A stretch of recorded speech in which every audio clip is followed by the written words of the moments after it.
Times news channel देख रहे आप सभी दर्शकों का बहुत बहुत स्वागत है। मैं हूं रमनदीप कौर। इस वक्त की बड़ी खबर आ रही है प्रयागराज से। क्या है पूरा मामला, देखने के लिए बने रहिए हमारे साथ। संगम नगरी प्रयागराज में एटीएस ने बड़ी कार्रवाई की है, जहां पर एटीएस ने पूरे यूपी में कई जगह अभियान चलाया, मगर प्रयागराज से 2 लोग को गिरफ्तार किया है। पाकिस्तान से कनेक्शन होने के कारण इनको गिरफ्तार किया है, जिनके पास से एक लाइव आईईडी बरामद की गई है। बता दें, यूपी एटीएस टीम ने लखनऊ, प्रतापगढ़, रायबरेली और प्रयागराज 4 जिलों में एक साथ छापेमारी करी। एक साथ छापेमारी की गई, जिसमें 3 संदिग्धों को आईएस टेरर फंडिंग मामले में हिरासत में लिया गया है। पूरे मामले में ADG line order Prashant Kumar का अब बयान भी सामने आया है और पुलिस अब इनसे एटीएस जांच में जुटी हुई है। आगे पूछताछ में जो भी जानकारी मिलेगी उसको साझा करने की बात ADG line order Prashant Kumar ने कही। आइए सुनाते हैं क्या कहना है। यूपी एटीएस के द्वारा एक महत्वपूर्ण सफलता हासिल करते हुए आईएसआई स्पॉन्सर्ड मॉड्यूल को बस्ट किया गया है तथा 3 लोगों को हिरासत में लिया गया है।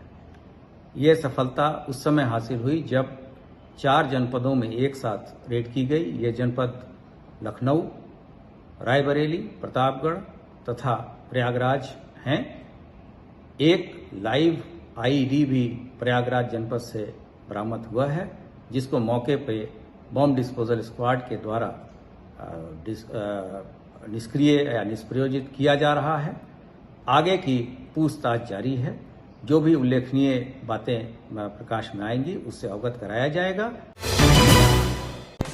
दिल्ली पुलिस और यूपी एटीएस के ज्वाइंट ऑपरेशन के 6 व्यक्तियों की आतंकी गतिविधियों में शामिल होने के आरोप में गिरफ्तार के बाद हड़कंप मचा हुआ है। प्रयागराज करेली इलाके के गिरफ्तार आरोपी जीशान कमर के पड़ोसियों ने बताया कि जीशान कमर को झूठा फंसाया गया। वह दुबई में रहकर एक काम करता था। प्रयागराज के सीएट्स विद्यालय एमबीए किया हुआ था। लॉकडाउन के समय वापस आया था। लॉकडाउन के बाद वह यहीं रहकर काम कर रहा था। जीशान कमर के मोहल्ले के लोगों ने उसे बेगुनाह बताते हुए कहा कि वह बहुत ही शरीफ लड़का था और उसका किसी तक दूर तक इस तरह का नहीं था। उसे झूठा फंसाया गया है। और वहीं जीशान कमर के पड़ोसी अधिवक्ता का कहना है कि वो बहुत ही निहायत शरीफ लड़का था और लोगों से बड़ा मिलनसार था।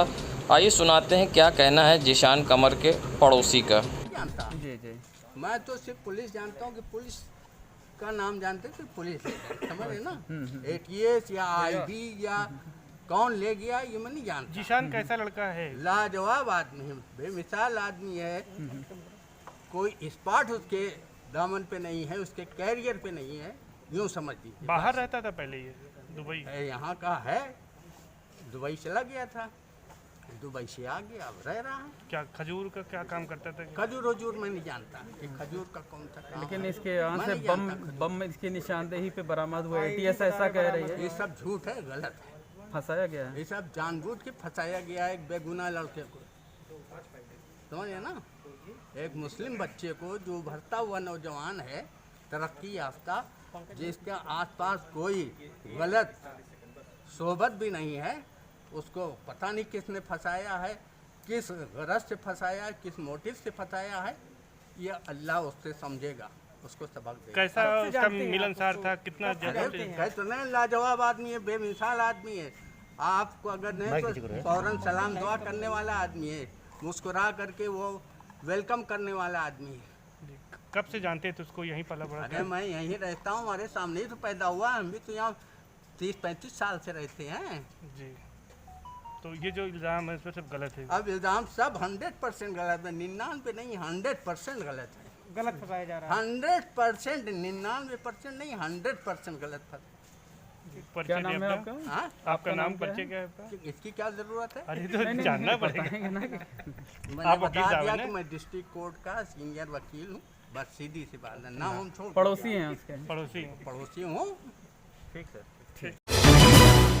संगम नगरी प्रयागराज में जहां 2022 के चुनाव को लेकर राजनीति गरमाई हुई है, तो वहीं शक्ति प्रदर्शन के बाद चर्चा थी कि शहर दक्षिणी से आप जिला अध्यक्ष डॉक्टर अल्ताफ के चुनाव लड़ने की। जब हमने उनसे इस पर बात करी तो उनकी बात कुछ और ही थी और उनका जो कहना था वो थोड़ा चौंकाने वाला था। आइए सुनाते हैं क्या कहना है आप जिला अध्यक्ष डॉक्टर अल्ताफ का। अभी तक तो लड़ने की जहाँ तक बात है तो वो पार्टी जब तक कोई भी नाम अनाउंस नहीं कर देती है तब तक ये नहीं कहा जा सकता कि कौन चुनाव लड़ रहा है। तमाम लोगों ने अप्लाई किया है तो चर्चा तो तेज है और आपके नाम आगे चल रहे हैं। जब जैसे ही नाम अनाउंस होगा आपको पता चलेगा और मैं उस वक्त आपको आम आदमी पार्टी की पूरी रणनीति बताऊंगा कि हमारी रणनीति क्या है और हम किस मुद्दे पर चुनाव लड़ेंगे।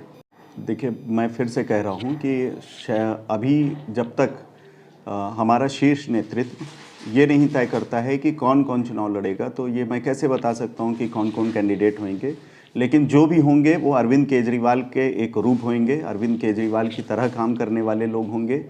और संगम नगरी प्रयागराज नज़ारा है कॉलविन हॉस्पिटल जिला अस्पताल का, जहां पर आप देख सकते हैं कि जिला अस्पताल के पास किस तरह से गंदगी के अंबार लगे हुए हैं और इस पर किसी का ध्यान नहीं है। नगर निगम भी अनजान है, मगर गंदगी से डेंगू जरूर पनप रहे हैं, जिसकी वजह से फिर एक बार खतरा प्रयागराज पर डेंगू का मंडरा रहा है। और अब प्रयागराज में कई डेंगू के मरीज भी मिले हैं, मगर उसके बावजूद भी नगर निगम स्वच्छता पर ध्यान नहीं दे रहा है।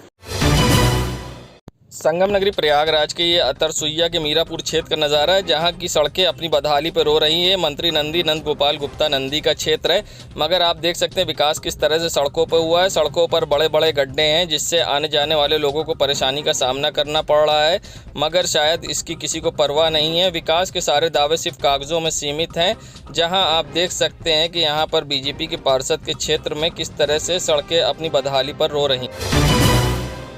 संगम नगरी प्रयागराज ये कोतवाली के बगल का नज़ारा है, जहां पर आप देख सकते हैं यहाँ पर वी मार्ट मॉल है, मगर इसके पास खुद की पार्किंग नहीं होने के कारण गाड़ियां सड़क पर खड़ी हो रही हैं। और सबसे बड़ी बात, पीडीए ने इतने बड़े मॉल खोलने के लिए सबसे बिना पार्किंग के परमिशन कैसे दी और मानचित्र स्वीकृत कैसे हुआ। आप देख सकते हैं नीचे बेसमेंट में दवा की दुकान है और ऊपर वी मार्ट मॉल है और कई फ्लोर पे ये मॉल है जहाँ पर लोग शॉपिंग करने आते हैं। मगर आप देख सकते हैं मॉल के बाहर गाड़ियाँ सड़क पर खड़ी हुई हैं और मॉल के पास खुद की पार्किंग नहीं है। मगर जब हमने लोगों से यहाँ पूछा तो कैमरे पर ना आने की शर्त में बताया कि जो आप देख रहे हैं बस गाड़ियाँ यहीं सड़क पर खड़ी होती हैं और पार्किंग की कोई जगह नहीं। मगर सबसे बड़ी बात, सवाल ये खड़ा होता है कि पीडीए ने बिना पार्किंग के ये मॉल को स्वीकृति कैसे दी और मानचित्र स्वीकृत कैसे हुआ और यहाँ पर बिना पार्किंग के ये मॉल कैसे संचालित हो रहा है, जबकि पुराने शहर का सबसे व्यस्त इलाका है ये और अक्सर यहाँ लंबा जाम लगता है।